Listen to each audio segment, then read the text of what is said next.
Hey, so this is Adam with TitanInTheDeep, your local Nashville YouTube channel. I got my buddy Evan here. He is the Chump in the East. We are going to do something we've never done before, so this might be a complete freaking train wreck, but it might be kind of awesome too. We're doing kind of a simulcast where we're going to do, we have a new segment and we're going to call it Chumps to Titans, which is kind of like we're going to rank, we're going to go through every army profile through MESBG eventually, and we're going to do, just an army at a time and talk about their heroes, their warriors, what we like about them, what we don't. They're going to get ranked 1 through 5.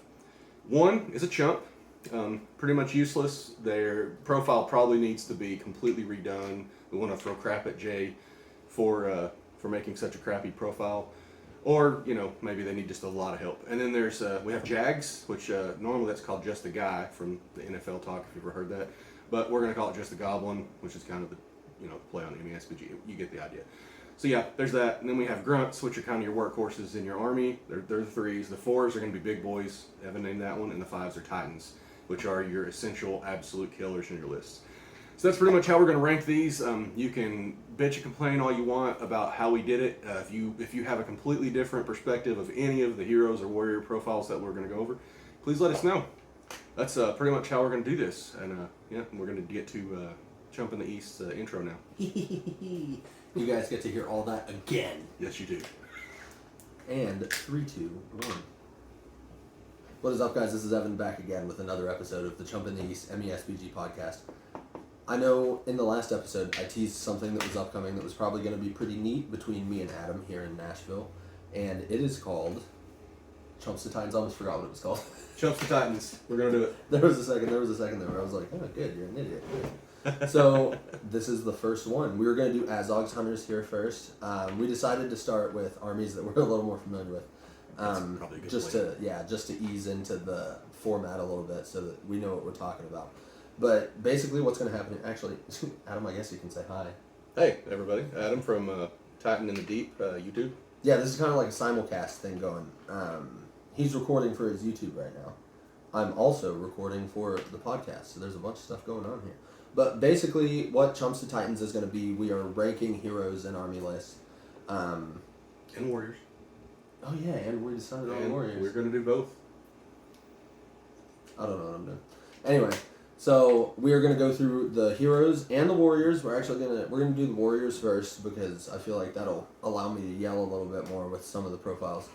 And because the heroes are generally pretty cut and dry. I don't, especially in AZOG'S hunters, I don't see myself saying anything really all that controversial. But in the event that you guys disagree, if you follow the link to the anchor page on the Facebook page, you can leave a voice memo and you can tell me where you think I was wrong, and then I can publicly play your recording on the podcast and make fun of you for disagreeing with me.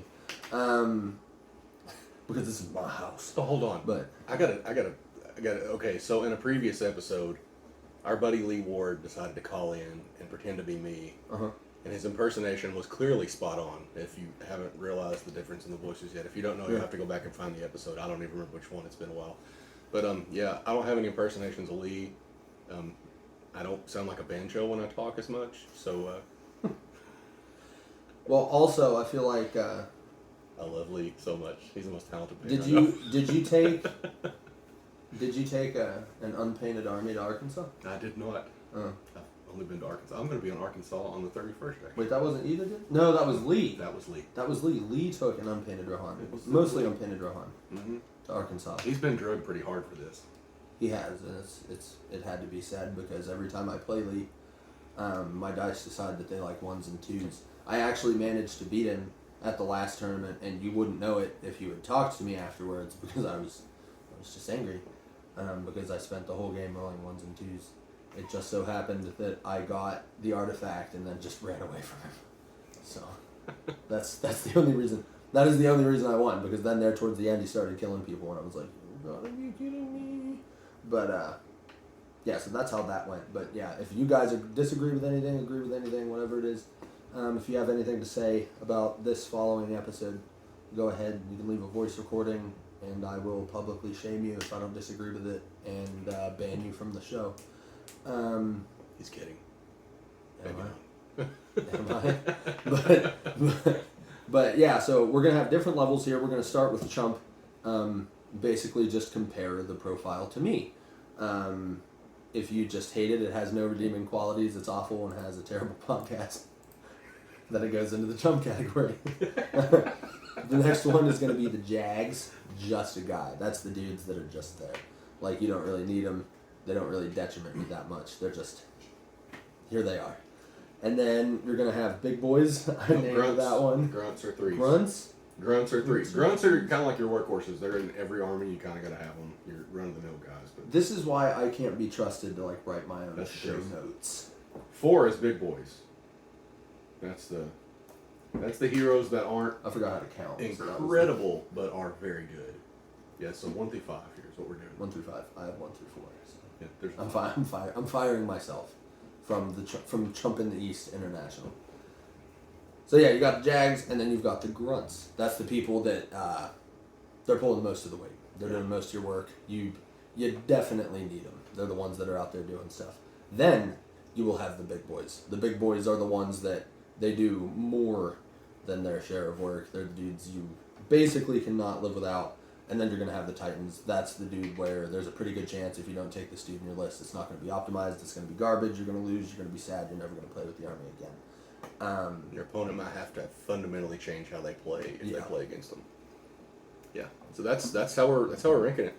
So I guess we can just get started, man. Let's we're 5-minute intro. So sorry about that, everybody on YouTube and on Anchor or wherever you're listening to Chump in the East. Anyway, so yeah, the first thing is let's just jump straight to the Hunter Orcs. Most of you guys, if you've ever seen them, I'm gonna read their profile and then we'll go from there. Hunter Orcs are move 6. This is basic Hunter Orc. Move 6, fight 3, 5+ shoot, 4 strength, 4 defense, 1 attack, 1 wound, courage 2. They come with armor and 2 swords. Their options are a Warhorn for 30 points, Banner for 25, a Fell Ward for 8, an Orc Bow for 1, and a 2-handed pick for 1. Their special role is Many Blades. Do you want me to say what Yes, Many you Blades should is? talk about it. Oh, they're 8 points, by the way. Hunter Orcs base are 8 points. They're Orc Infantry Warriors. Yes.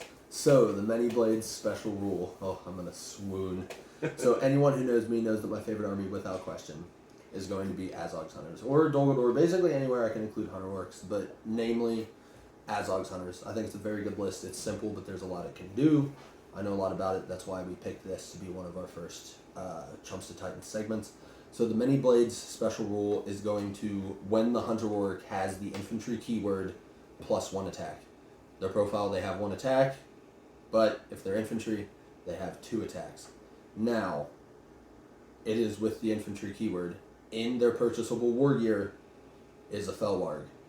If they're on the Fellwarg, they do not get that. Now, you will get the extra attack for charging, but that is going to be dependent on you doing the charging. So, therefore, basically, you winning priority. Having them on foot and having the Many Blades special rule, to me, is 100 times better. Because it doesn't matter who charges who. It doesn't. Nothing matter. You've got 2 attacks. You just have 2 attacks. You don't have to charge. It doesn't matter. You've got 2 attacks. Are the Hunter Orcs on foot? Is having cavalry a good thing? Yeah, sure. But I'm going to be honest with you. I would take just baked in 2 attacks over knocking someone to the ground 10 times out of 10. That's just my personal opinion. That is what the Many Blades special rule is. As far as their other war gear, so like the Warhorn, if you can find I think, what are they, 30 points? Mm-hmm. It's a lot of points, but it's a lot of points, but it's important. If you think you're going to need it, which a lot of the times you are, because they are courage 2, and if I had $1 for every courage check I failed by 1, I could have retired 6 months before I was born. That's 30 points you're going to want to find. It's the truth. Oh my god. And not even just that game, constantly. Like, every game ever, it's just like, oh, cool, I failed by 1. Courage 1 is brutal. Like, we played a game, I don't know, last summer. Courage 1, literally, just don't even roll. Just take them off the board. It's brutal. Like, it's like, really? You're going to roll a 9? Really? Yeah, we just played a friendly game in Nashville one evening, and I played a dragon and 2 cave drakes and a bunch of just random goblins. And he had Azog and a bunch of Hunter Orcs. And his Hunter Orcs, no Warhorn, also. Yeah, he probably failed, like, I would say 4 out of 5 courage checks. It was brutal. Yes. Like, could not countercharge to save his life, and those drakes just absolutely shredded his hunter orcs. They got a ton of attacks, but I mean, if they can't back each other up or actually counter anything, then it's brutal. So yeah, Warhorn is essential with this list if you can fit it. Banners obviously help too, but I mean, they're not. I don't think they're essential. With no, not really, hunters. especially with having 2 attacks. Yeah, because that's the difference, man. I mean, your fight 3 is not going to get any higher. You have the same thing. Your heroes are fight 4 and 5. You know, I guess Azog and Bog are really high, but yeah, the hunter orcs, man. If you feel any different about them, let us know. One of the cool things. Don't let me know. I will publicly drag you if you don't like hunter orcs. Anyway. Yeah, they're actually really good infantry. I mean, they're only fight 3, which isn't great, but I mean, that's in line with ministry. It gets to the point where they're fight 3. You're gonna lose fights and you're gonna die, but at the end of the day, if you win a fight, you've got 2 attacks for each one. So normally, if you get 4 people in on a model, they're trapped. You've got normally without spear sports, you got 4 dice. You surround someone with hunter orcs, you've got like 8 dice, dude. That's strength 4. It's strength 4. So it's like, if it's a hero, they're going to have to use the might to strike against hunter orcs. And then you're probably going to have a Bolg, an Azog, or a Fimble or somebody running around. And there's not a lot of people that can stand up to Azog or Bolg unless they have strike. And if they're using all of their might to strike up against hunter orcs, and I've done this before, I've just been like, okay, take hunter orcs. They used all their might. Well, now you got mounted Bolg coming at you, fight 7, 2-handed burly, essentially strength 6, and he's going to take your head off because now you can't strike up to even tie him. So it's their low courage and their low fight is absolutely outweighed by the fact that they're cheap. You're going to have so many of them. I know I've written lists with hunter orcs that have like 40, 50 hunter orcs, and that's like not counting heroes. It's like 100 attacks a turn. So it's like, that is a lot of dice. So it's like, they're going to die in droves. Like, if you lose a fight with a hunter orc, he's probably dead. But, like, what are you losing? Because you've got 40 more of them, depending on how you built your list, and each one of them's got 2 attacks. They're really weak to bowfire, too, though. I think that's one of their biggest drawbacks. I mean, it doesn't matter, strength 2 or strength 3 bows, I mean, they're dying off on 5s. I mean, to goblins, they're in trouble. So that's really shitty. That's one of the worst things about them. But I mean, everything else, man, I mean, 2 attacks at strength 4 is bananas. That's better than wargs. And they're only 1 point more than a warg. And, I mean, a warg also has move 10, but still, that's pretty crazy. Do you ever use the 2-handed picks? Very rarely. I mean, really see the use for it. I mean, I would have a couple, just because that's if you 2-handed strike, you're getting the +1 to wound. If you piercing strike, that's strength 5. So you're hitting like a strength 5 or even a strength 7 or a D7 dwarf. You're wounded on 4s. Yeah, you're wounding D7 dwarves on 4s. No, wait. Yeah. Hold on. Let me think of the math here. I didn't bring the thing. Strength 5. Yeah, 5. A strength 5 on D7 is 5. Plus 4. Yeah, you're wounding D7 dwarves on 4s or anything D7 on 4. Yeah. So it's probably worth having at least 1 2-handed pick in every warband. And see, okay, I disagree with Evan on the hunter orcs on fel wargs. I wouldn't take a lot, but I would have at least 1 per warband if you're going to have like 8 to 10. I mean, the knockdown bonus is nice and everything, but I think it's just to counter cavalry. Like if you're running, we'll say you're running into Rohan or something, man, the difference between like having Aemir having 4 attacks to 3 can be huge, or having just a random Rohan warrior, like from going like, we'll talk about this. We're going to do another segment. I think it's really essential, like when you have Cav countering other Cav, like it just makes a huge difference. Because if you're playing like Rivendell Knights, they've got their lance, they come flying into, we'll say like 2 of your hunter orcs. Okay, sure, you got more dice than them, but if they get 1/6, it's over. If you run into a Rivendell Knight with one of your hunter orcs on fel ward, they go from 2 attacks to 1. So you got the one dice against your 5 now, and now they have to throw the 6. Even with a banner, you have a much higher chance of beating them. And then you're going to be doing strength 4 across the board. That's the difference, I think. I think you don't have to have a lot of them. And plus, the ability to, their fel sight that all of the fel wargs have is bananas. Like, it is a highly underrated ability, like a special ability. You can be hiding. You can literally have a hunter orc sitting on a fel ward behind a building that nobody else can see, and your opponent can like come running into your lines, and you just run around the whole building and all of a sudden you're on top of one of their guys, maybe a hero, anything. You know what I'm saying? And then you've got all your hunter orcs with the crazy many blades, and then you knock the hero on its butt if it's not mounted. I don't know. I think there's something to be said just having a few. Like when I play Angmar, I always 100% of the time bring a few warg riders every single time. I mean, I usually play between 3 and 8 of them depending on the points, just because they can counter cav and they can get that knockdown bonus.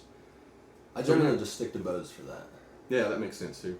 And because like with the army bonus, everyone gets the +1 bump to Oh, so speaking of which, we never even said that. That's the army bonus for AZOG'S hunters. It's called they strike in the wee small hours when everyone's asleep, and you'll remember that from the Hobbit movies. The AZOG'S hunters list maybe include up to 50% bows rather than 33%. Additionally, all models and AZOG'S hunters add one to their shoot value. So essentially, they go from 5+ to 4+, which is that's a monstrous bonus. Like it really is awesome. Anyway, so Evan, you're the expert on these, man. Where would you put these guys? Chumps to Titans, brother. My heart says Titans, but I know that that's not true. I would say I'm between Grunt and Big Boy, because without them, it does not work. I mean, they make up the brunt of the force, you know. I can't say Big Boy either. I'm just gonna say Grunt. They're the upper end of Grunt, because they're phenomenal. I have managed to podium with this army before, if that tells you how good it is, because I am bad. So if I podiumed with it, it's probably pretty solid. Bad news for Mordor, because I've always done really bad with Mordor.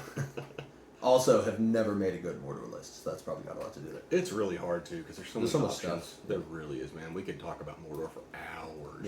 Yeah, but straight. Yeah, hours. Easily. Anyway, yeah. So, man, I agree with you. I think they're in the Grunt area and pretty close to Big Boys. I think their D4 is their biggest weakness, but the many blades rule is bananas. Like, and then them being able to hit. I mean, they're only strength 2 orc bows, which are only 18 inches. But I mean, I play with Moria goblins a ton. And honestly, you don't think anything of a strength 2 bow, but when you have like 8, 10, 12, 14, 20, you start thinking you're about like, oh strength crap. 2 bows. Yeah. Because stuff's going to start dying at that point. And that's will. like 50% bows with these guys. That's a lot. That's a lot of bows. Yeah. And one of the cool things about AZOG'S, the AZOG'S hunter orcs too, is even if you have the bow, you still have 2 blades. Mm-hmm. So that's what a lot of people forget about this game. Is they think, oh, my archers are in the back, they're completely worthless. But these guys, they just simply have a bow now. Yeah. So I mean, it's not just that they're any weaker. They're still D4. It's just now if they're within charging range, run them in, man. They still have their 2 blades. Attacks, yep. So I mean, they're really strong units, like really strong. It's hard to not say that they're not big boys, because they're right there. They're right there. For 8 points, they are incredibly powerful troops. I think if they had. Like, if they were Courage 3, I think at that point you'd have to put them, because then they'd leave the battlefield last, they'd pass more Courage tests. If you didn't have to pay for it, because you can get them to Courage 3, but you have to pay 30 points for it. Yeah, that 30 points, I mean, you're talking about, like, pretty much almost 4 Hunter Orcs, 3 or 4. Yeah. So that's a lot. Anyway, yeah, that's our Hunter Orc discussion for the beginning of this episode. So we're both going to call them Grunts. Again, remember, 1's Chumps, 2's are Jags. Again, just a guy, just a goblin, whatever. 3's are Grunts, 4's are Big Boys, 5's are Titans, and right now we're putting these guys at 3, which is a Grunt. I guess we can jump on to Felwargs. Absolutely. Yeah. We discussed them a few minutes ago with, basically because they're an option for Hunter Orcs to ride. Felwargs are move 10, fight 3, 5+ to shoot, which is irrelevant with a giant wolf. Strength 4, D4, 1 attack, 1 wound, 2 courage, war gear is claw and teeth, and they have fell sight. Again, we discussed that in their Hunter Orcs profile a few minutes ago. But Evan, take over, buddy. So the thing about these guys, they also are phenomenal. They are essentially just Hunter Orcs without many blades, and they're super fast, and they have fell sight, which the Hunter Orcs don't have unless you put them on these. The way I use these the most, these will always have a home in my list, and this is just a Felwarg. Like it's like you guys probably know what we're talking. It's literally just points, a Felwarg. By the way, I forgot. I keep forgetting the points. They exist to grab stuff to run around buildings and charge people that can't see them, that they technically can't see with fell sight. This is where I get a whole bunch of my maneuverability in this list. Because I'm never going to take, very rarely will I ever take no Hunter Orcs on Fellwarg. Like, I've got the models, damn it, I'm going to play with them because I painted them.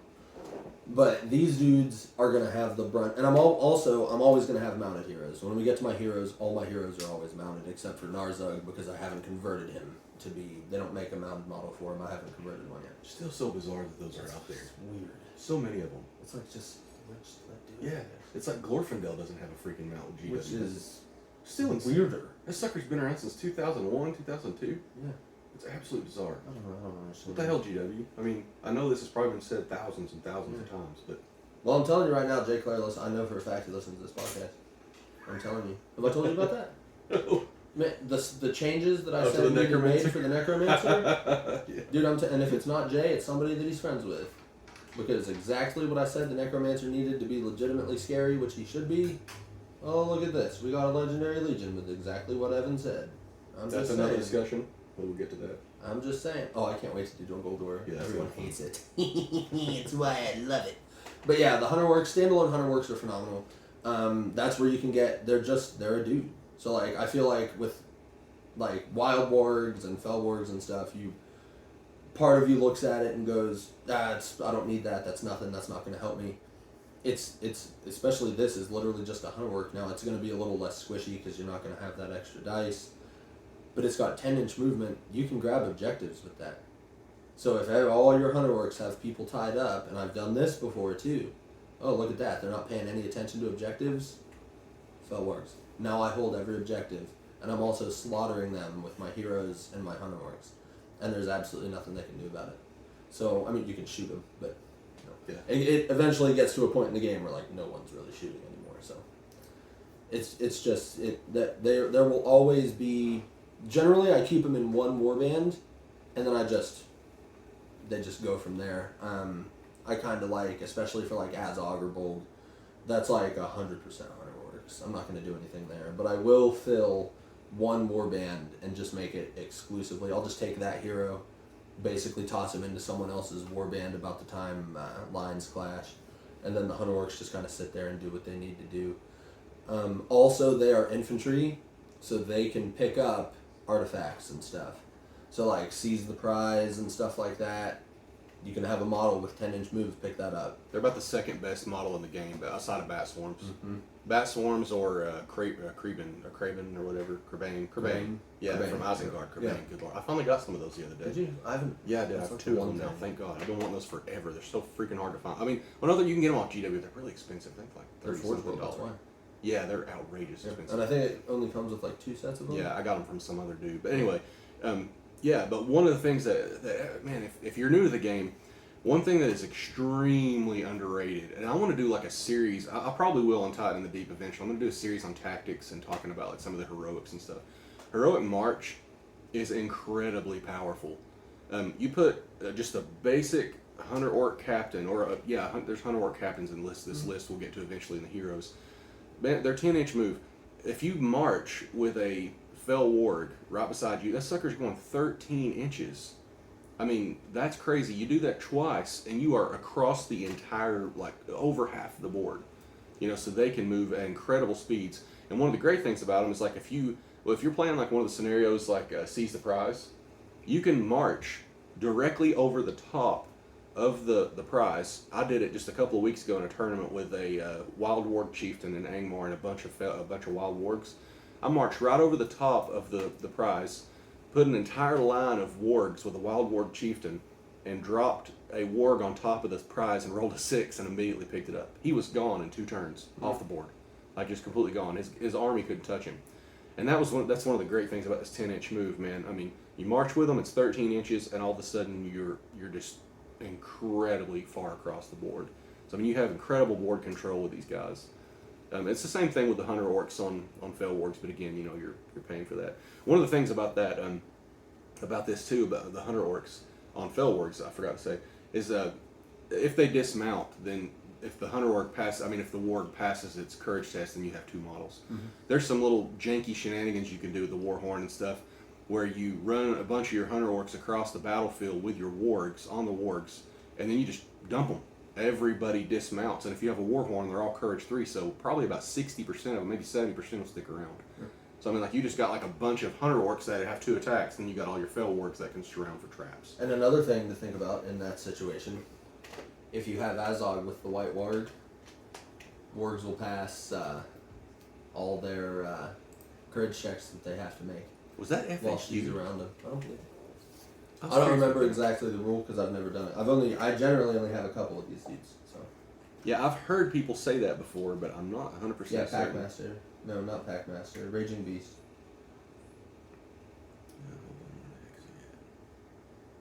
Oh man, never mind, guys. I'm spreading fake news. It's just the white ward. Only the white ward passes all of your courage checks. It's not the other ones. Ignore me. Never mind. Yeah, I think that's probably it. Yeah, it's exactly what it is. Either way. Yeah, Anyway, rewinding 15 seconds to before I said that.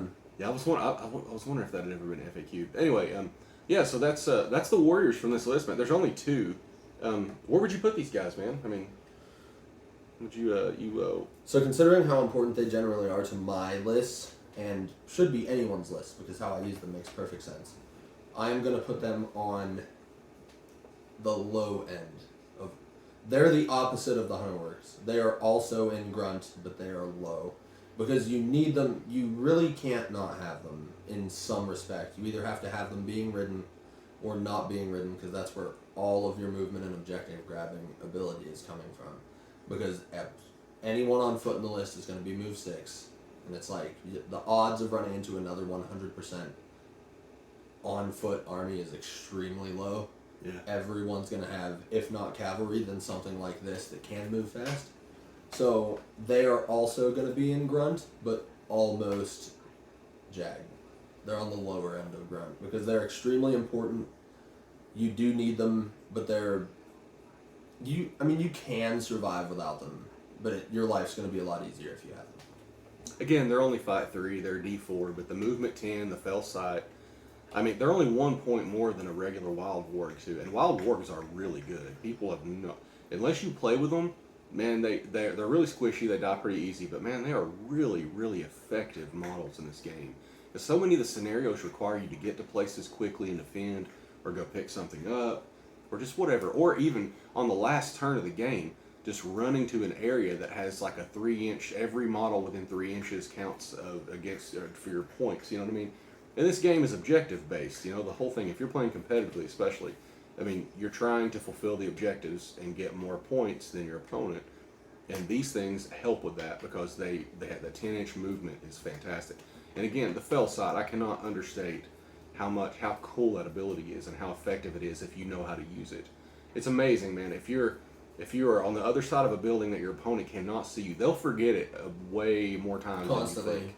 Yeah. Every time I And do they're like, it, "Oh, you someone's can't do that. that." And I'm like, funny story. Yeah. Yeah, I exactly. can.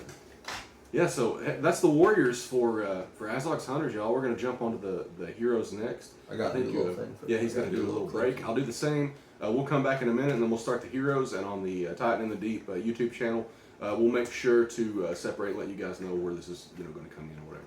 But anyway, thanks for hanging out with us so far. We'll do the second half of this segment, and we'll get back with you guys in a minute. Thanks.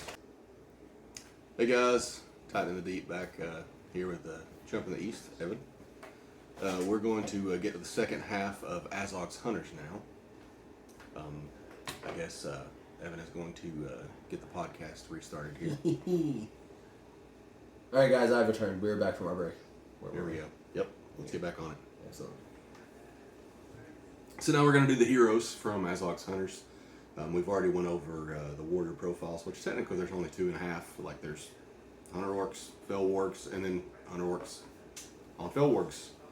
So now we're going to jump into the to all of the heroes, and there are technically 6 if you don't count the wild war or the white warg, but he only comes with Azog, so he's kind of part of his profile. She. It's a girl. Oh, she.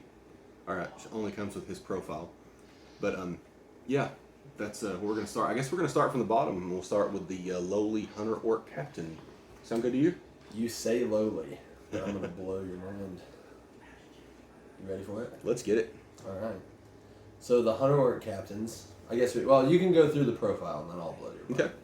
Here we go. Hunter Orc Captains are 45 points base. They are Orc infantry heroes. They are heroes of fortitude, so they can lead 12 warriors. They are move 6, fight 4, 5+ to shoot, strength 4, D5, 2 attacks, 2 wounds, 3 courage, 2 might, 1 will, 1 fate. The war gear is armor and 2 swords, because they once again have the many blades rule if they are on foot. Their heroic actions are heroic march. They have an option for a fell warg for 10 points, an orc bow for 5, and a 2-handed pick for 5. And they have a rule. Well, that's it. I guess their special rule is just many blades. Yep. Okay. All right. So, these guys, pretty standard. I don't take a lot of them just because there's so many named heroes, and I'm a pretty firm believer most of the time. And if it's a smaller list like this that has a decent amount of named heroes that you can take that are going to help you in different ways, you might as well just go ahead and take those. At lower points, these guys are going to be really important because they are cheaper than the rest of the heroes. But one thing that they one thing that they do incredibly well is kill stuff for this reason. They organically have 2 attacks. The Many Blades special rule is +1 attacks. If you have a generic Hunter Orc Captain on foot, he has 3 attacks. So, Dang. that is an Azog and Bold amount of attacks. And a 45-point captain. So, That's pretty brutal. yeah. 2 points of might and fight 4, strength 4, and you can give him a 2-handed pick. So this guy could be terrifying. Yeah. Yeah, it's a whole thing that a lot of people don't think about because they just think about like the Hunter Orcs. Okay, cool, they just get 2 attacks. So they just associate Many Blades with 2 attacks. But the Many Blades special rule isn't raises your attack value to 2. It's +1 attack value. So it will take him from 2 to 3. Good grief. Yeah. Yeah. So 3 strength 4 attacks at your face. that's it's pretty solid. Yeah. Kind of all I have to say about him. Like I said, I don't really play with him unless it's like really low points, and I'm not gonna take all the big heroes, or if it's really high points and I just run out of big heroes. But yeah, they are solid. Yeah, he is your only access to heroic march too in this list. I think. I don't think Azog or Bulk either one have it either, do they? I don't think so. Yeah, so I'm pretty sure he's the only march you have. I'm pretty sure no. Let me jump up and check Azog and Bulk real quick. I know the 3 Hunter Orcs, they don't have it. Oh no, Azog has March. Blog has March too, or Bulk has March too. Yeah, so he's one of 3. But yeah, so lower points games, definitely a very viable option. And honestly, that's who you're going to want to use March with, because do you really want to use Azog and Bulk's Might for Marches? Yeah, even with all the extra you get from the White Ward. Yeah, Yeah. Azog, it's much more defendable than Bulk. Bulk, we've only got 3, and you're probably going to use it to kill stuff, so. Okay, so we are sitting right now on a Chump to Titan here. What are we gonna toss these guys on? 1 through 5. This man is sitting pretty at Big Boy. You think so? Yep. That 3 strength 4 attacks on foot is absolutely insane. You can knock people's heads off with that. And no one ever sees it coming either. Because they don't take into consideration, like I said earlier, you see Many Blades and you just think, cool, 2 attacks. And then you just run right into him, and then a bunch of Hunter Orcs run into you, and you're like, okay, this is still manageable. And then that dude throws 3 dice at you that he can modify with might, and it's like, well, here we are. And then shortly after that horrifying moment of realization, you are deceased. Yeah, what I really like about this special ability is like it doesn't go away if you ally in something that's yellow.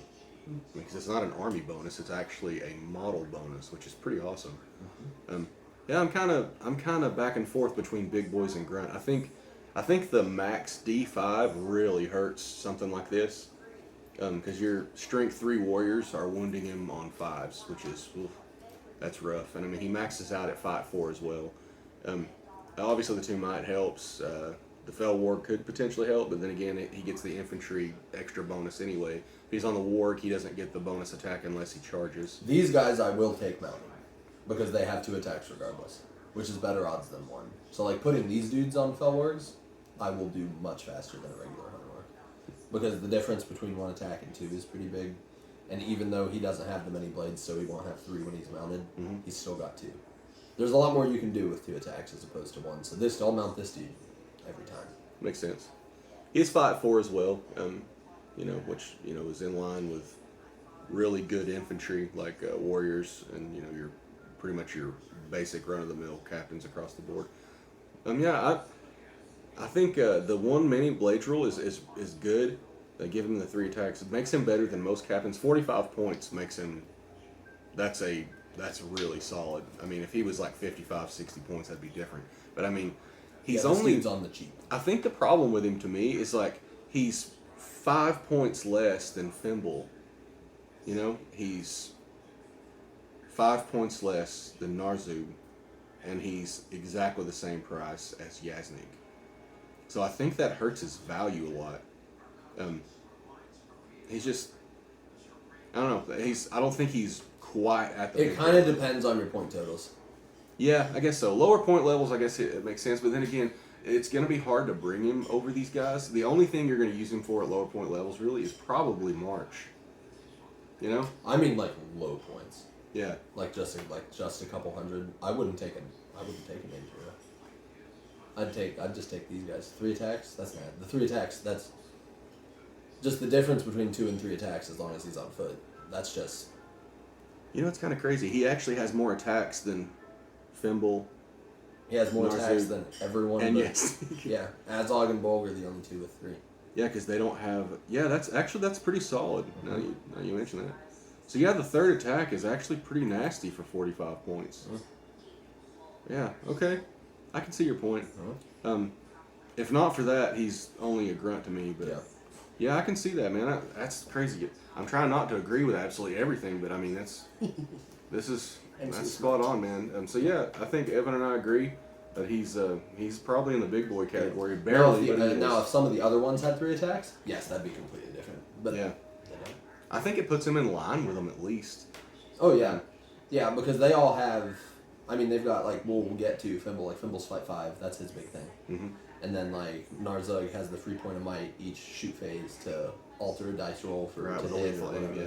And then like Yaznek has Lance, but then that's not Yaznek's big special. We'll get to Yaznek. We'll go to Fimble next. Let's go to Fimble. Fimble is he's 50 points base.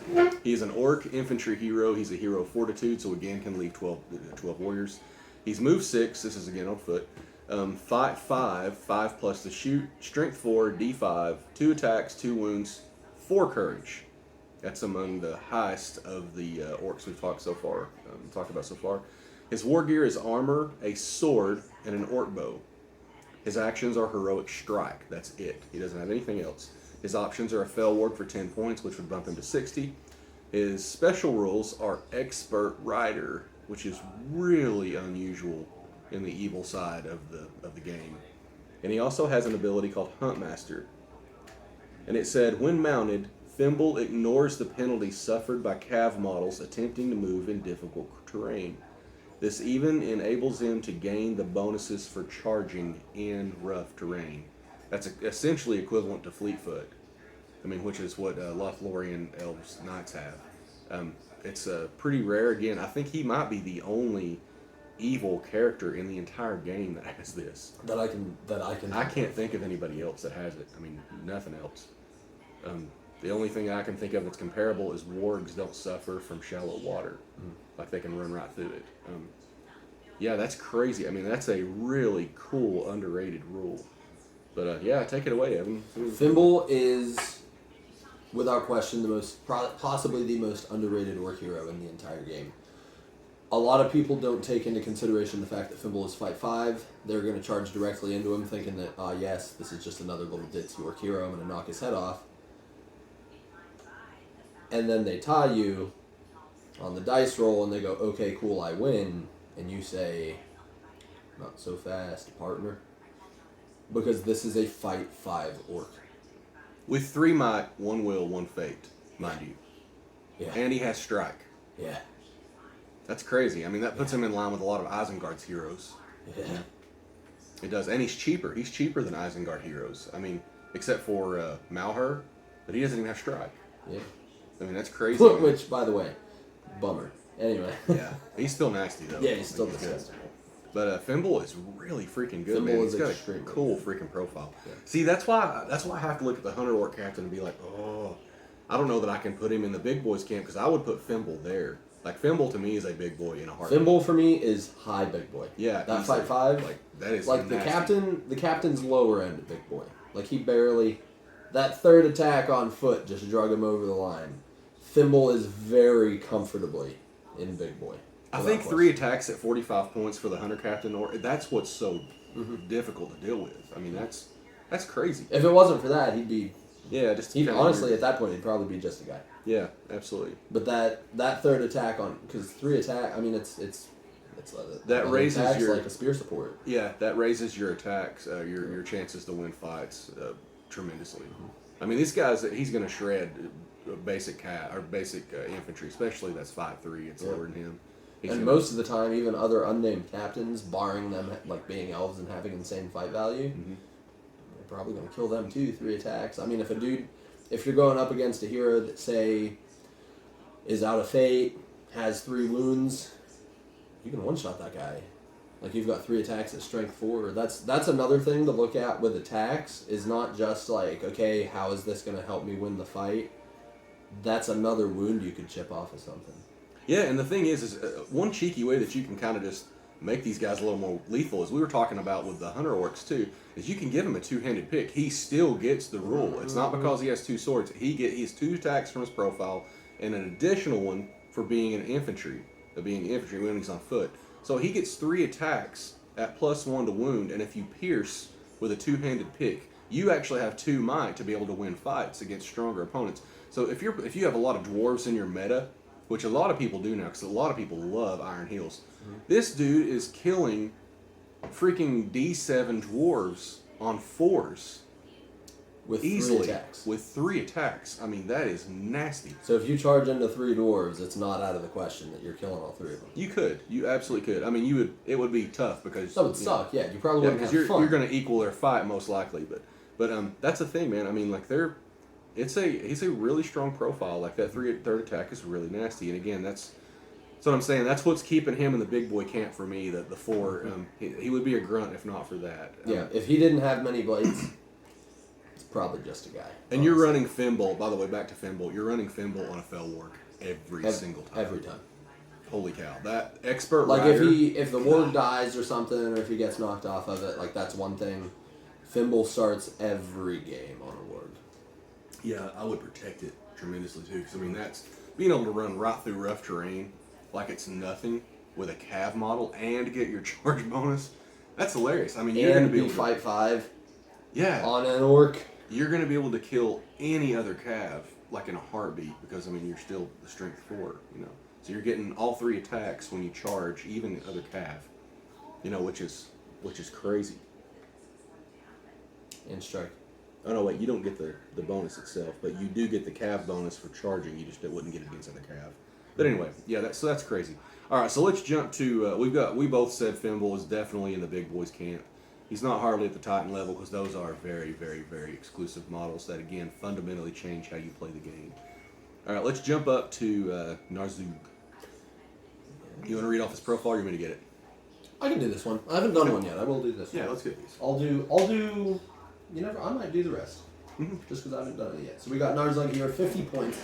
Orc, infantry hero, fortitude. Move 6, fight 4, shoot 4+, which for him does matter. Strength 4, defense 5, 2 attacks, 2 wounds, courage 4, 3 might, 1 will, 1 fate. His war gear is armor, sword, and orc bow. The nice thing about that, you don't have to pay for it, you already got the bow. Heroic actions, you've got heroic accuracy. He also has expert rider, even though they haven't made it. I'm not going to start. I'll restrain my rage. Yeah. Options, Fellborg for 10 points. Just convert the damn thing, guys, I guess. We don't have a choice. I have never played with him mounted because I haven't done it yet, like I said, but we'll get around to it. And honestly, with the shooting, I'll normally stick him with a bunch of Hunter Orcs that just have bows, and they're kind of my reserve party that sits there, shoots at people if stuff goes south, or I have an opportunity to wipe a bunch of people off the table. That's when I'll take him in. So I'm only partially biffed, I guess, at the not having a mounted model for him, because I just, generally the way I play him, like, it would help, but I don't necessarily have to have it. Now, we're gonna start getting into some funky stuff here because there's some seriously nasty stuff that's gonna kind of come in here a little bit as we get into especially the two biggest here. One of, in particular, the biggest heroes in this list. So we're gonna have the first one I'll talk about is Lethal Aim. Each turn, Narzug may spend a single point of might without reducing his store, even if he has none remaining, to modify either a to hit roll, an in the way roll, or to wound roll when shooting his orc bow. That's a big deal because if you know how dice rolls are. If you just have, say, your to hit roll is good to go, you have it in the way, it's good to go, you went through all this trouble, and like you're one short of being able to wound something, that gives you a free point of might to be able to do it. Or if like I've used it the most generally for in the ways because that's really annoying. Like I mean, he already okay. His base profile is he hits on a 4+, but with the army bonus, he hits on a 3+. That's in line with freaking elves and Black Veil archers, man. You're not gonna use That's your might crazy. very much on the to hit. It's gonna be in the ways and to wound. Yeah, that's awesome. I mean, for 50 points, this guy is nasty. For 50 And points. did you mention the Morgul arrows? That's what's next. Yep. So his other special rule is gonna be Morgul arrows. I'm gonna flip to it just for flipping to its sake. I know exactly what it does. So Morgul arrows, any model that suffers a wound from a model with this special rule's shooting attacks and isn't slain must roll a d6 at the start of each subsequent turn. On the roll of a 1, they suffer a wound. Now, I will tell you, I'll save it because that's we'll get there. But so, in the event that you are wounded by Narzug and you aren't slain, which obviously is going to be a hero. This rule is for or monsters. This is big scary stuff rules because like if Narzug wounds you and you're just a warrior, generally unless you're like an elite or something that has like 2 half wounds, troll or bat swarm or something. yeah, stuff like that. You've only got 1 wound anyway. So if he wounds you, you're dead. But anything that's multi-wound, if Narzug wounds you because he has the Morgul arrows special rule, every turn for the rest of the game, there's no way to get rid of it. Like if it wounds you, you're making this roll for the rest of the game. At the beginning of the turn, or is it the end of a turn? I guess it kind of matters, so I will flip back and make sure. Where'd you go? Yeah, the start. At the start of each turn, for the rest of the game, you have to, if it was you that was wounded, you have to roll a dice every turn. And if you roll a 1, you take a wound. Now, you can fate that, but at the end of the day, there's no way to slice that cake that doesn't suck. So, that is Narzug. All that for 50 points. And his model's pretty cool too. He's got the little rock. It's nice. I agree. I like it. Yeah, I mean that is incredibly effective against monsters. I mean, we'll say you're playing against I don't know, like Angmar, and they have a couple of cave trolls or something. I mean, cave trolls are tough to crack. I mean, even the freaking trolls that Azog has are outrageous. They were like 5 or 6 wounds. The ones from Azog's legions. Oh, the thick boys? Yeah, the brutes and stuff, like the troll brutes, whatever. Man, you wound one of those suckers. Or cave drake. My God, cave drakes. We're gonna talk about those in a upcoming episode. Cave drakes are terrifying and some of the best freaking monsters in the game. This is incredibly annoying.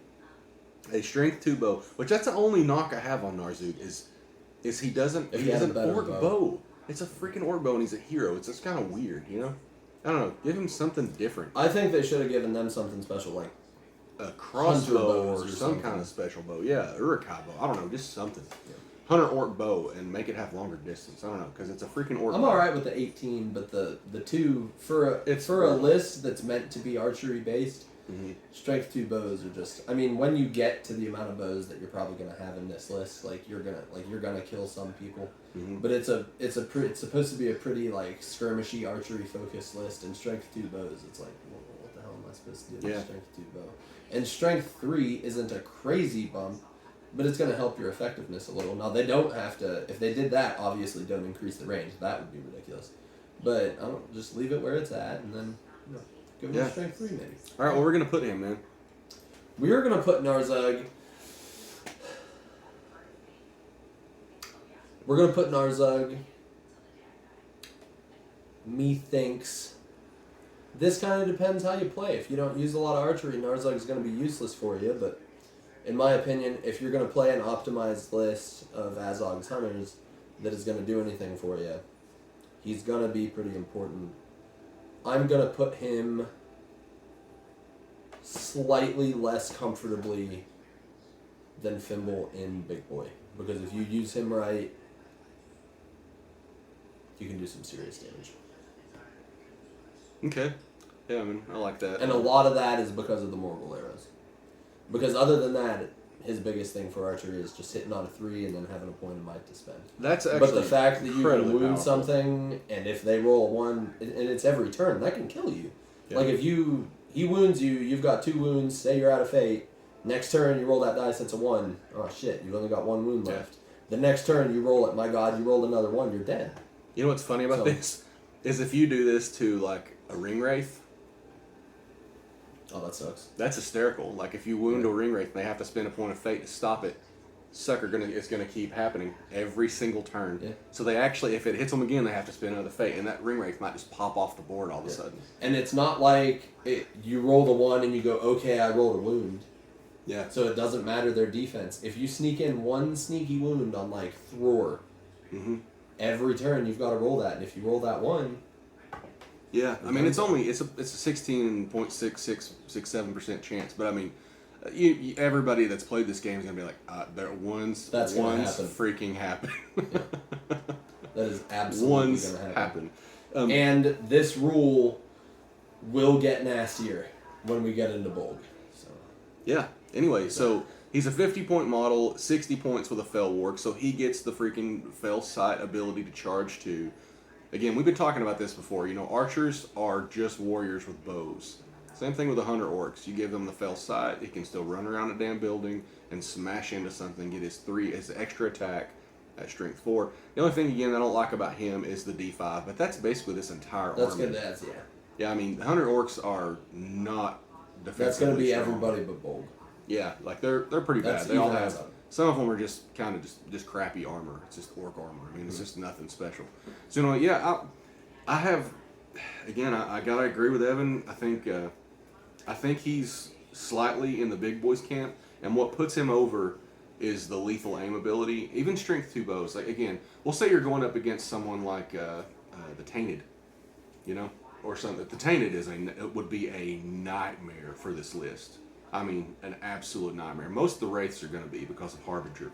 They're going to make all your guys courage 1. We'll say you get Narzug to kill his horse. Okay, now the Tainted doesn't have the ability to be able to run around. The Tainted's ability is incredible. The miasmic presence. That's the ability where he can spend a point of will, and no warriors within 6 inches of him can take part in heroic actions. I mean, that will be devastating for something like this, you know? And then he's also got the Harbinger and everything. So, if you're hitting a wraith and you do the wound, let's say, okay, we'll say you got to roll a strength 2 on D8 is 6 points different, so it's a 6/5. That's a lot. I mean, that's really hard to hit. But if you get to do his ability with a lethal aim, then we'll say you wound with this, that drops you from a 6/5 to a 5/4. So now you just have to roll 5/4. And you have 3 points of might. That's bananas. And now this stupid wraith is like floating around like, oh crap, he just took a wound, and now every single turn. And I might take 1 every turn. Yeah, and the Tainted only has 2 fate. Every wraith outside of the Witch King has 1 or 2 fate. That's it. I mean, except I guess the ones from Dol Guldur have more. No, they only have 2, don't they? They don't have any. No, but they can just come back. Right. Yeah. They blip back in. Anyway, yeah. So wraiths are in trouble against this kind of guy. Anything that has a lot of wounds, like it's a very highly underrated ability. So his ability to get free might to be able to wound, and he has 3 might on top of it for 50 freaking points. That's crazy. Yeah. So I would have to put him up there too, man. I would put him in the big boys section, but he's a 4. Heck yes. All right. So we're gonna jump on to Yaznig. Yazneg, that boy, hideous. Fun to paint model though. I had a lot of fun painting this model. So we got Yazneg, 45 points, Orc, Infantry, Hero, Fortitude, Move 6, Fight 4, Shoot 5+, doesn't matter. Strength 4, Defense 5, 2 attacks, 2 wounds, Courage 3. 3 Might, 1 Will, 1 Fate. He has War Gear, Armor, and 2-handed axe. Heroic actions, he's got Heroic Strike, which is violently important. Then his options, he's got a Fellborg and a Lance. Special rules, he has Expert Rider, and then this is the thing that makes him. If you're going to take Yaznag, like, the Lance is pretty good. He's a pretty good profile in general, but most of the time, if you're going to take him, it's going to be for this. So his special rule, the price of failure. If your army contains both Azog and Yaznag, and the two are in base contact at the beginning of your move phase, instead of rolling the dice to make a courage test when your force is broken, you can remove Yaznag from play. If you do so, Azog is considered to have automatically passed its courage test, and Stand Fast will affect the entire battlefield. Furthermore, if Yaznag is removed from play in this way, then whilst Azog is still alive, all Hunter Orcs, Hunter Orc Captains, Fimble the Hunter, and Narzug reroll failed courage tests. Jeez. That is an incredibly specific but very powerful rule. So, there's that. And just so you know, Azog has Courage 5, by the way. His base Courage 5. So, it's not... You can't completely overlook it. It's a weird rule, but man, it's... So, the biggest thing for that rule isn't automatically passing that courage test. It's the rerolls for everyone in the army for the rest of the game. Is going to be the biggest thing there. Because, yeah, that battlefield-wide auto pass the first time, that's real good. Yeah. But then for the rest of the game, every courage test you take, if you fail, you re-roll it with anyone. Is for the rest of the game? Didn't it say that? Oh, while he's alive. So, Azog, that is. Yeah, okay. Well, while Azog is alive, all Hunter Orcs, Hunter Orc Captains, Fimble the Hunter, and Narsuk reroll fail courage test. Yeah, that's pretty amazing. If you're smart for the rest of the game. Honestly, wait, so it has to take place whenever you are... In base contact. Oh, it's when you're broken. Okay. It's when you're broken. That's weird, man. I mean, that could essentially make your army almost unstoppable. I mean, think about it. Like, so you're having issues charging, like, you know, something with Harbinger or something, like you're playing Goblin Drums. Anything that negates your courage, you know? And you can't charge a damn thing because of this. Well, now you're getting to reroll any failed courage test at broken. That's like... Honestly, you'd be better off breaking. Yeah, it's weird. Like, it's a really weird rule. Right. I mean, because it really makes your force, like, extremely dangerous when they're in trouble. Yeah. Which is really just a weird thing. Yeah. All right, man. Where are you going to put him? Other than that, Yaznag is just fine, I guess. I mean, he's fight 4. It's not the worst thing. His two-handed axe. He can't shoot. The two-handed axe is good, and then the lance. I mean, he's the going to lance get when he's mounted. he's getting a -1 to every attack is a thing. Yeah. You know, which that could be a problem. But he does have 3 might, so that mitigates it a little bit. And he's only 45 points. Yeah. So 50 with the lance and 60 on the fell work total. Which isn't bad. But like I said, generally, he himself isn't bad. He's a pretty good standard profile. But what makes his profile so important is him being removed from play because Azog threw him to the wargs to be eaten.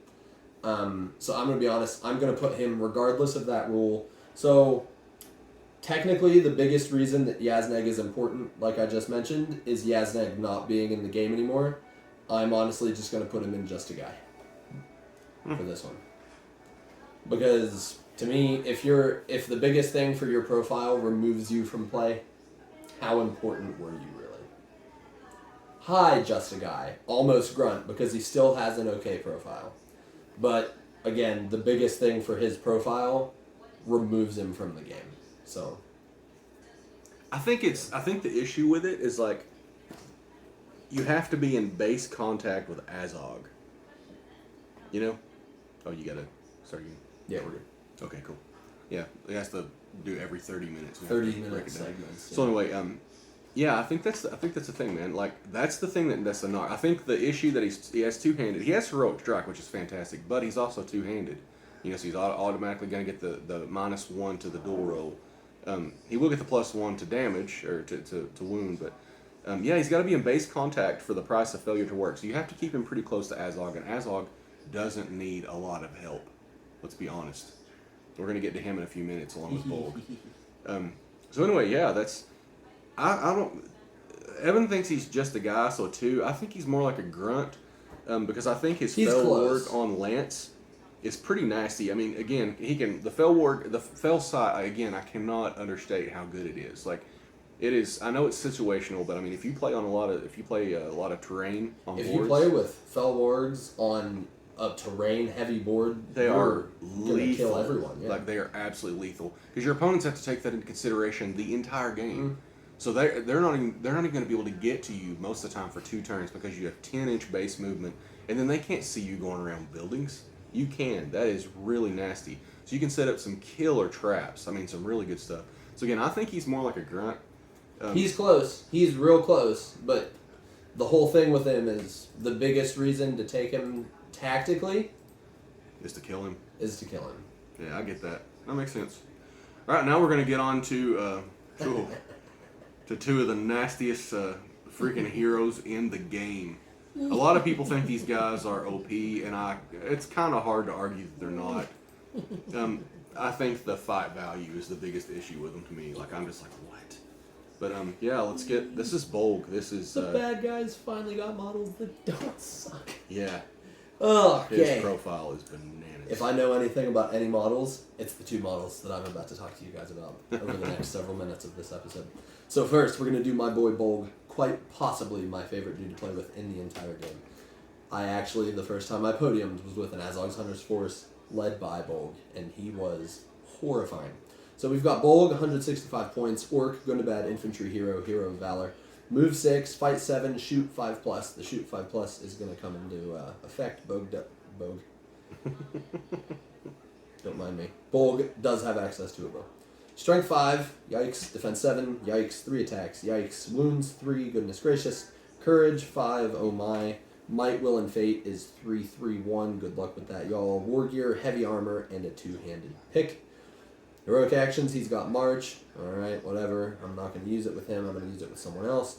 Strike, extremely important. Strength, fairly important. Challenge, if you can figure it out. Options, he's got a Fell Ward for 10 and a bow for 5. Now we're going to start getting into special rules, and stuff's about to get uncalled for. This is extremely important, and this can result in a very bad afternoon for your opponents.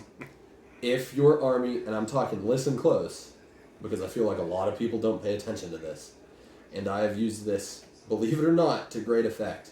A lot of ones were rolled that day. If your army includes Bolg, all Hunter Orcs and Hunter Orc Captains in your army gain the Morgul Arrows special rule. All of them. So. That's pretty crazy. That is uncalled for. That is So that's basically going to be everyone in your army who has a bow, except for Fimble. Because Narzug already has it. Fimble doesn't have access to a bow, though, does he? Doesn't he? I don't think so. I think he does. I know Yaznak does not. I don't think Fimble does. I think he just has a fell ward. No, he has a bow. Oh, he has You don't a have to buy profile. Okay, that's fine. Yeah, you don't have to buy it. Good. Yeah, Great. so that's going to be everyone in your army that has a bow, except for, Fimble. Because Narzug has Morgul arrows organically. Mm-hmm. And then, Bolg's got it, and then Bolg gives it to all your Hunter Orcs and your Hunter Orc Captains. Good grief. That's not all his special rules, by the way. He's got Oh, we're not done. Yeah. like 5 So he's more. got Ancient Enemies Dwarf, Ancient Enemies Elf, and that's reroll ones. reroll ones? Yeah. Okay. I always mix that up with Hatred. Mm-hmm. Yeah. Yeah, hatred is +1 to wound. Yes. Which is... It's I know that. fantastic. Hatred, yeah. But yeah, it's not as good as hatred is much better than ancient enemies. But I mean, re-rolling ones, it's essentially you're getting stab or feint for free. Yeah. Yeah, Ancient Enemies, I'd rather have that than neither of them. But I'd also rather have Hatred, because that's just nasty. And then on top of that, he's got Burly, so his big, nasty, two-handed pick And you're he is using without a -1. two-handed every time. Yeah. And then he's got the Bringer of Death. This one gets a little uncalled for, but to max this rule out, you're very, very, very rarely going to do it. I think I've done it one time. And by the time I did it, it didn't matter because the game was beyond 1. There was nothing my opponent could have done. So it didn't really help me win the game. It just made the end of the game much more entertaining for me. Every time that Bolg slays an enemy model, take note of it. Once he has killed 2 or more enemies, he causes terror. That's going to happen quickly, and obviously that's very important. Once he has killed 5 or more enemies, he also gains the Harbinger of Evil special rule. Let's be honest, you're probably going to do that in about 3 turns. That's also very important.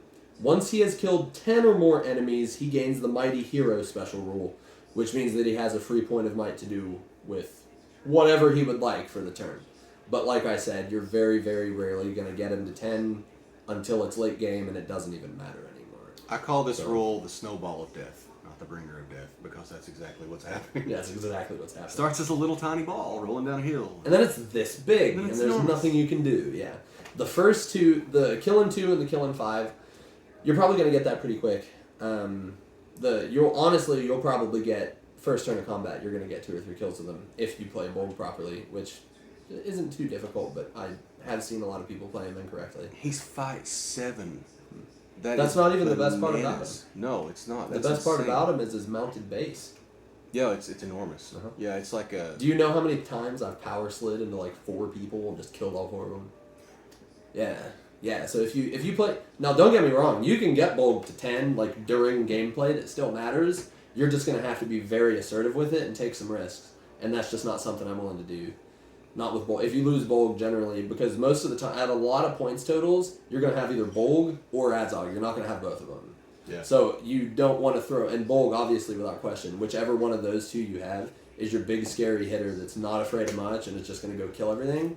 So now, if you're in a list where you have AZOG and Bolg at the same time, I mean, go for it. You can be as risky with them as you want, but also at the same time, no, you kind of can't, because that's 165 less points of Hunter Orcs and stuff that you've got. So it's one of those things where you have to slaughter people in a protected fashion and not put them into bad situations. That's the issue that a lot of people have with these big heroes, is like, especially newer players, is like they just run them right into the middle of the mess and it's like, hey, I'm gonna kill everything. Yeah. And that doesn't necessarily work. Like Bolg, Cave Drakes, there's all these really powerful heroes that work the best when they can just smash into flanks, and they fight like 2, 3, 4 guys at a time, because they're gonna kill them like most of the time, like probably 75%, 80% of the time. Because their strength is so high, they have so many attacks. Him on the warg, I mean, he's getting 4 attacks base. It is a slaughterhouse. It is an enormous base. You can't see this on the podcast, but I mean, the base is like this. It's not hardly the size of like a dragon's or the Watcher in the Water or something, but it's pretty big. I mean, it's an oval. Yeah, it's an oval. It's like one of the only ones in the whole game that are like that. It's really unusual. But you can do some really weird stuff with it strategically. Which is kind of cool. And again, you put him on the flanks, and you can wipe out war bands with him in a heartbeat. I'm talking like even like freaking elves, man. Yeah, it doesn't matter. It does not matter. He's gonna shred any mid-tier hero. The only thing Bolg is gonna have trouble with is a lot of really good archers and other guys that can strike. Obviously, he's got 3 might of his own though. I mean, he's pretty stout. Even 3 will. That surprised me with him, is he has 3 will. So magic is even an issue with him. You know, isn't as much as an issue. I mean, he can, fight off a transfix or 2, possibly 3 if it's a low one. So I mean, you got to be careful with him, obviously, on the flanks and stuff. But if you start breaking your opponent, you start getting the numbers above him, he is going to be absolutely lethal. And one of the great things about him is a little really slick thing you can do with him is to get him to move very far is the heroic combats. I mean, you can slingshot him a mile. It's crazy.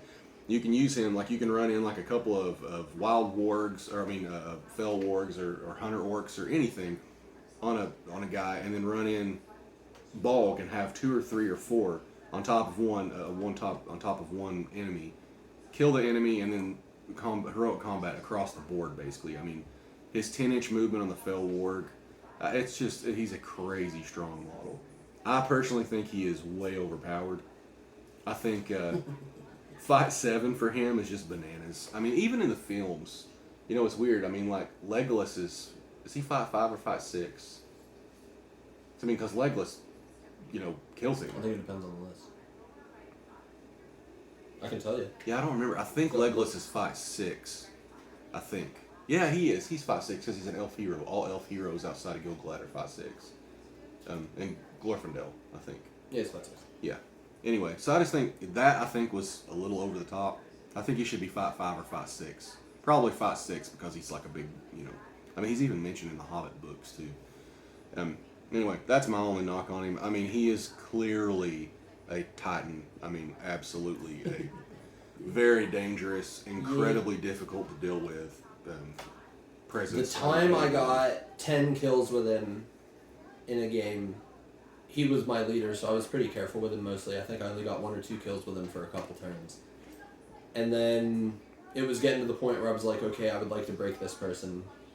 And I think I had 2 or 3 kills with him, and I ran him into a group of dudes, and I turned his big ovular base in such a way that I was just in on 4 guys, called a heroic combat, killed all 4 of them, immediately went into 4 more guys, and then killed all of them to hit the 10.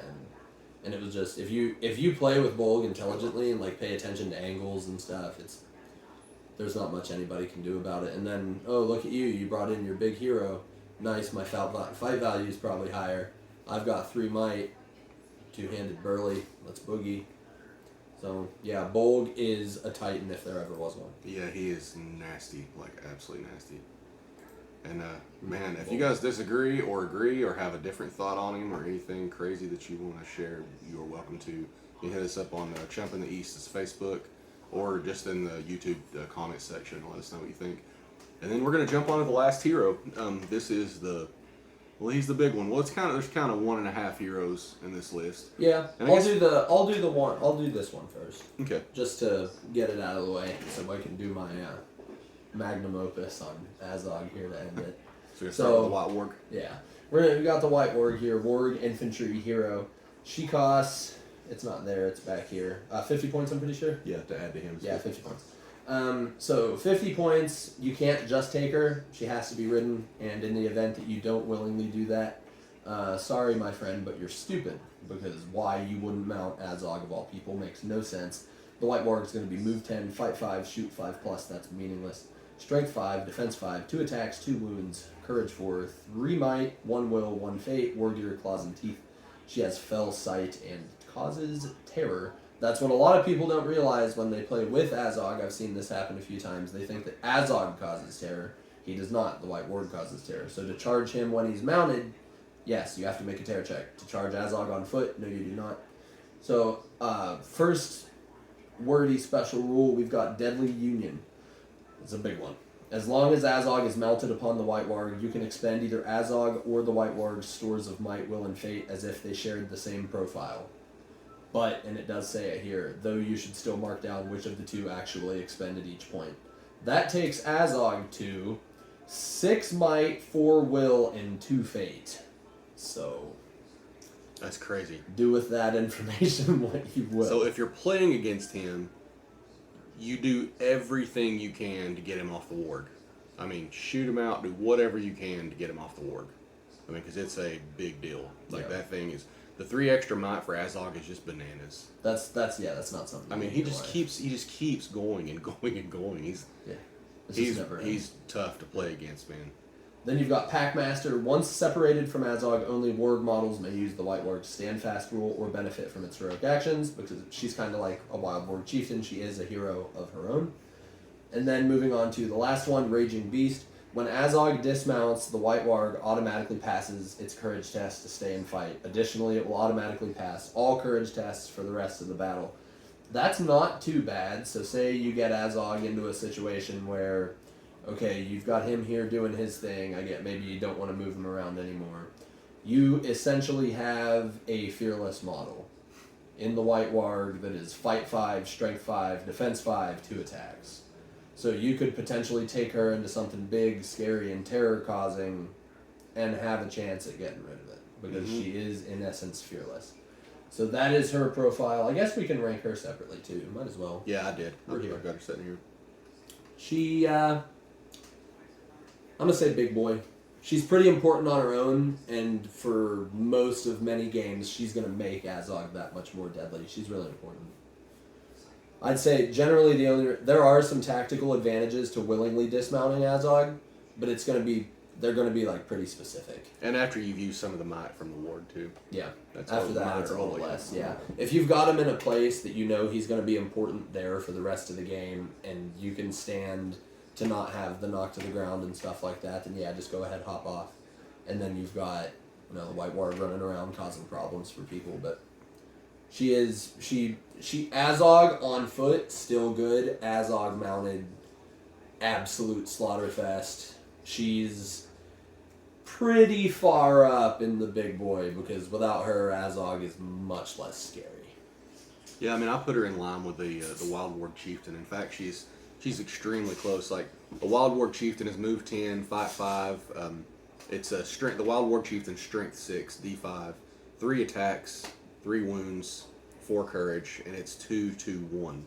And so she's got 1 less strength, 1 less attack, 1 less wound, but she has another might, which helps, And also she basically has fearless, which is bananas for something this strong.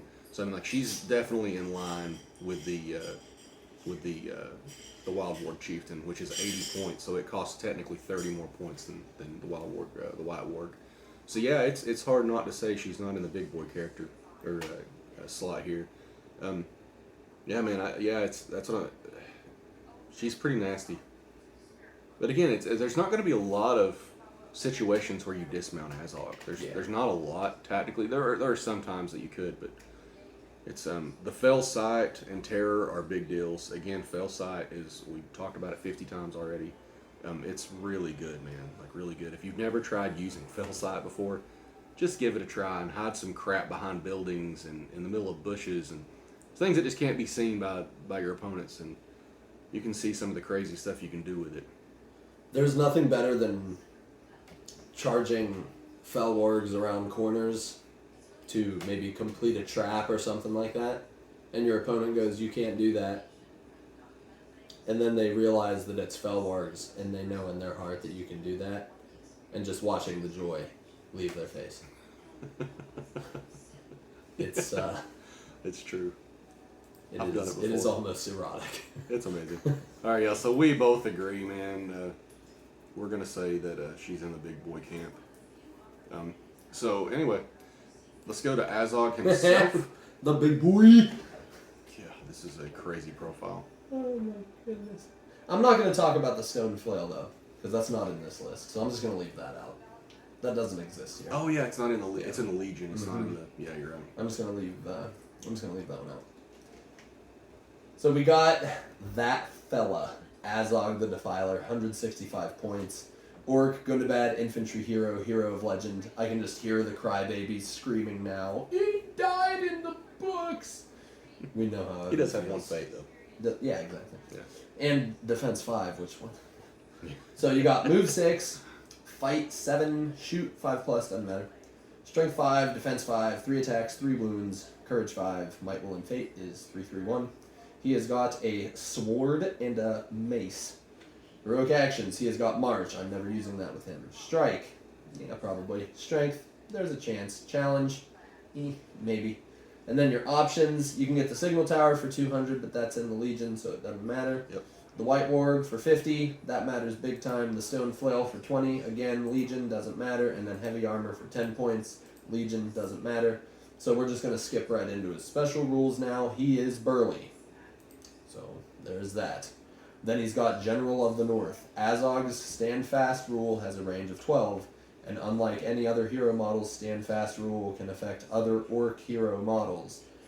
Then he's got I Am the Master. This is a big one. This is brutal. When rolling to wound an enemy hero model after winning a fight, Azog never needs to roll more than a 3+ to score a wound regardless of their defense. So there's that. Unmounted heroes beware. What is that? 3, 4. So if just Azog charges into a hero on foot, knocks him down, that is. Oh, it's 8. 3 + 1. That is 8. Yeah, that's 8. Needing 3s. That's on any hero. That's insane. There's only. What's that? You have Go Glide? What's that? He's not on a horse? Dead. Yeah, there's not a lot of heroes that can stand up to that. No. I mean, that's just crazy. I mean, what else can you say? He's 165 points base. Yeah. So he's 205 with the White Warg. So I mean, like in a 500 point armor, you're talking about he's like 40% of your whole force. You know, which that's a lot. I mean, that is a lot of points. You know, and you want to hear something crazy like the Watcher in the Water is phenomenal. It is a terrifying model. Does so many crazy things. He's 5 points more. Is a fight above it with technically 5 more might than the Watcher in the Water. I mean, it's crazy. Like, and he's just 5 more points with the White Warg. I mean, it's just crazy. Like his points. Like I think he is one of the most overpowered models in this entire game. Probably and the I most. love it. I mean, easily is. He should probably cost another 30 or 40 points. I'd pay every last cent. And it would still be balanced. I mean, it would be more balanced. But I mean, good lord, he's burly with sword and mace. I mean, it's just bananas what all he has, man. The only real weakness he has in AZOG'S Hunters is D5. D5, yeah. D5's a problem. But honestly, it kind of doesn't matter because you're still fight 7. Yeah, but you can shoot him to death. He's one of the few elite heroes that you can shoot to death. Like, that's the thing. I think Bolg is technically better than him. The only thing... Not at killing heroes. So that's the difference between them, is Bolg is more the troop muncher. Yeah. AZOG's the one that kills heroes. Because he's more... I mean, he's still going to kill warriors easy as piss. Mm-hmm. But heroes is what he kills easiest. Right. Yeah, I mean, there's just not... Yeah. He's not going to have a lot of trouble against... there's a couple of elf heroes that he might have some issues against. But that's it. I mean, they're eventually going to run out of might, too. And if he's mounted, you know, I mean, good lord. Then he's sitting down. It's crazy. It is just a crazy... I mean, Gil-galad is the only elf hero that outfights him. That's it. I mean, Glorfindel is fight 7. Elrond's only fight 6. Yeah. That's it. I mean, there's not a lot of fight 7 anything in the game. Dragons are fight 7. Yeah. Again, it's crazy. D5 is like his only weakness. That's it. And he's not great at fighting off magic. I mean, he's got 3 will, which is awesome. You know, that's a good stat line for a hero like this, but doesn't have resistance or anything. So magic is kind of a weakness. And then bowfire, but that's it, man. I mean, that is it. He has massive movement, one of the highest fight values in the game, strength 5. I mean, he is a very, very dangerous, difficult to deal with model. And a lot like Bolg, if you play him properly, then there's nothing anyone can do about it. There's not a chance that you're going to really lose him.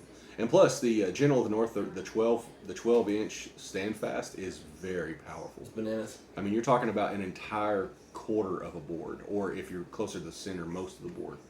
And then on top of that, he's a hero of legend, so your first one's free. Yeah, and it hits orc heroes, which is incredible. So again, if you ally in other orcs, that's amazing. I mean, you can't ally in like Mordor. I don't think. No, it's not Mordor. They're a red alliance with them. Yeah. Is it Mordor Red Alliance? Speaking of which, we haven't went to the Alliance Matrix yet. Hold on, we'll tell you in just a second.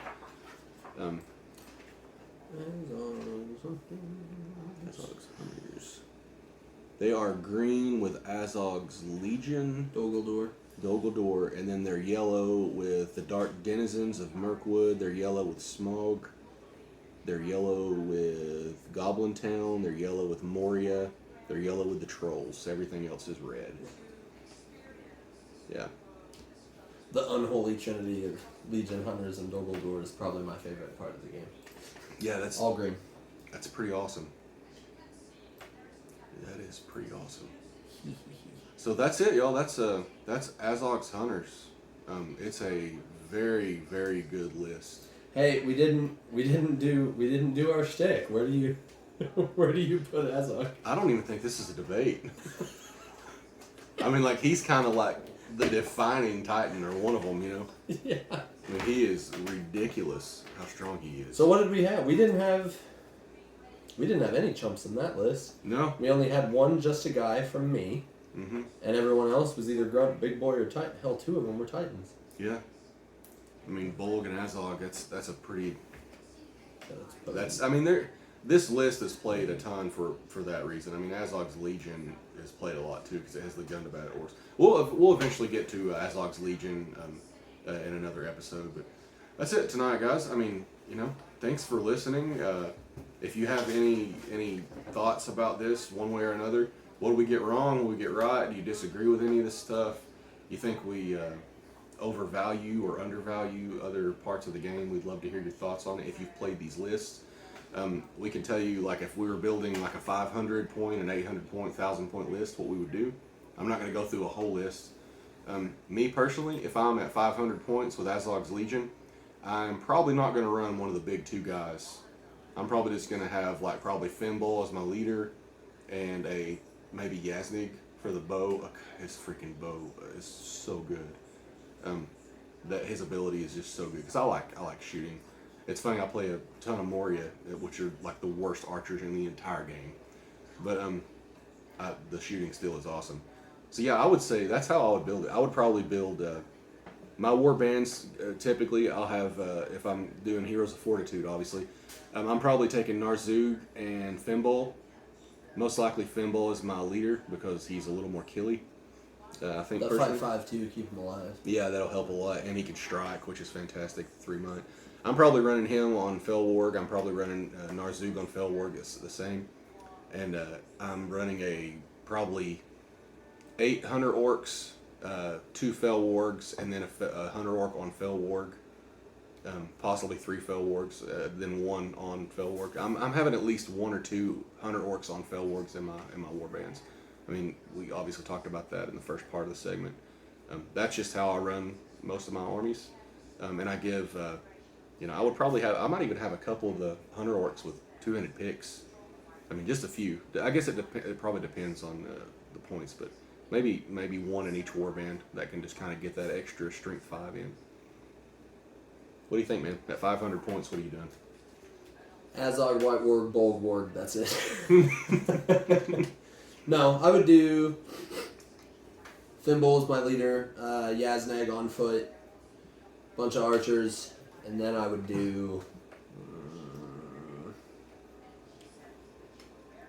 generic captain with a couple Felwargs, single and Felwargs, just to get the mobility. That's a good list.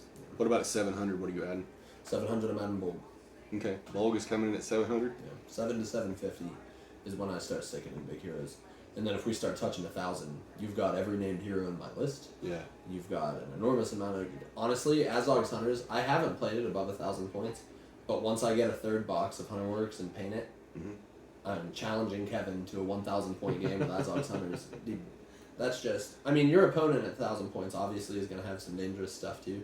But if you've got Azog and Bolg running around killing people in the same game, that is going to cause an enormous amount of problems. You're also especially talking when about there's like those 2 probably heroes. 60 dudes with 2 attacks each running around. Yeah, it's like, that's the thing. Like, see, that's the thing. Like, I think it's 700 points, 700, 750.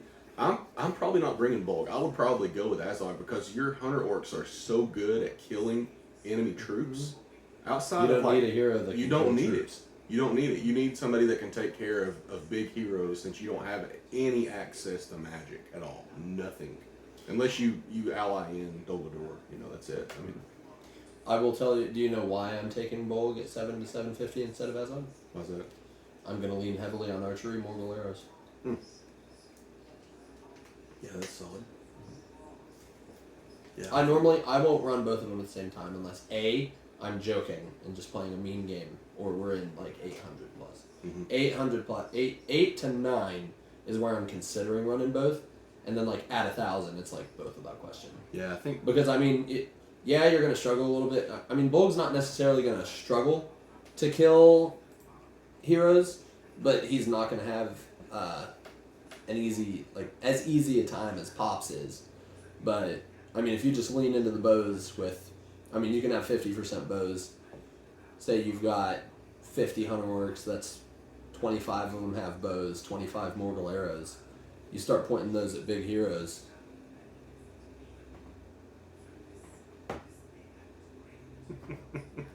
And it's like, okay, yeah, no, have fun. That's a good point. And they're all hitting on 4s, even though it's strength 2. I mean, D6, it's still 6s. Yeah. Yeah, that's crazy. Yeah, so this is a very good army, y'all. I mean, it's expensive to get. I mean, because it's obviously this army is is one of the Hobbit area, and most of the models I think are Forge World, aren't they? They don't have a single Forge World model. They don't. Oh no, I guess it's Legion, isn't it? Yeah, the Legion that's the Violent League. Most of that's Forge World. Right. Anyway, so yeah, AZOG'S Hunters is completely playable. It's viable at almost any points level. I mean, man, they have so many great rules. Again, their only real issue is magic and playing against other evil armies that have Harbinger or Ancient Evil or something like that. Goblin drones can give them fits. But they work really well against a lot of stuff. I mean, if you go against other stuff that shoots very well, you've got to get into combat immediately. Elves will absolutely tear them apart from a distance, but they can hold their own against them, especially if you can march to get close. Anyway, yeah, that's our review of AZOG'S Hunters. I mean, again, if you guys like anything about this, if you think differently, please let us know. We'd love to discuss it with you. Evan and I here either on Facebook from the Chump in the East or TitanInTheDeep. Anyway, thanks again for hanging out with us tonight, y'all. We really appreciate it. And you got anything else you want to close with, brother? I guess I'll say bye to my people first, then I'll say bye to you. Yeah, do it. We'll just split it up. Alright guys, that is going to be all for this episode of the Chump in the East MESBG podcast. I hope you liked it. You can go ahead, like we've been saying all night, you can go on to the Facebook page, follow the link for this episode to Anchor, and from there you can send some voice memos and stuff like that, talking about what you liked, didn't like. However, if any of you try to drag Bulgar Azog, I'm just going to publicly shame you for the entire world to hear, especially like my 2 listeners in like Estonia. I saw that today. I've got like a percentage of listens from Estonia. So someone in Estonia will hear you get publicly shamed if you speak ill of Bulgar Azog. But yeah, any disagreements or agreements, if it's an agreement, gas me up, baby. What's up? You can go ahead, you can send a voice message, and if it's cool and I like what you said, I'll put it on the episode. And if it's not nice and I didn't like what you said, I'll still put it into a future episode. But it'll hurt his feelings. So like it's a win-win. No, it probably won't hurt my feelings because I'll just be like, you're just stupid. And then I'll like stomp into the kitchen and drink some barbecue sauce. I don't drink barbecue. That sounds good. Yeah. Oh, by the way, one thing we will do is I'll make sure to take a screenshot of this and of our rankings, which will have like what we had for everybody basically, and we'll put those up on Facebook on Chump in the East, and we'll also put them up on the probably the YouTube channel somehow. I'll take a picture or something and add it to it. Anyway, that's our list, and we're sticking to it unless you can convince us otherwise. I can't be convinced of it. Maybe Yaznag. I could probably be convinced for Yaznag, but I don't know. I don't even dislike him. That's just, I don't know. I felt like that's where I had to put it. But that's going to be all for tonight, guys. As always, thank you for listening, and have a good day. God bless, guys. Thanks.